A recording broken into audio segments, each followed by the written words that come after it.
Ја напишав книгата Македонскиот јазол, за да луѓето ја дознаат вистината за Македонија, рече поранешниот германски амбасадор во Македонија Ханс Лотар Штепан, промовирајќи го дополнетото издание на книгата Македонскиот јазол на англиски јазик во издание на Матица Македонска.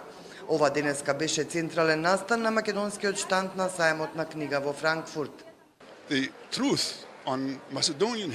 Вистината за македонската историја секогаш била фалсификувана од страна на соседните земји, вклучително и од Русија, Велика Британија и Франција. На промоцијата дојдоа и македонците што живеат во Франкфурт, но и голем број посетители главно од балканските држави. Штанд Македонија на Франкфуртском сајму. Штандот на Македонија на сајмот овозможи да се запознае на стара култура и цивилизација каква што е македонската. Во официјалниот каталог на сајмот, нашиот штанд е представен како место на кое се презентираат древни вредности и археологија.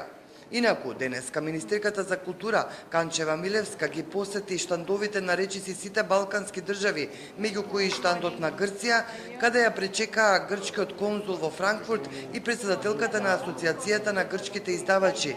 Министерката им подари книга за европските народни песни. Сајмот во Франкфурт, кој е најголемиот светски настан посветен на книгата, завршува утре. Проценките се дека го посетиле околу 1.200.000 посетители. Од Франкфурт, Александра Бубевска, А1 телевизија.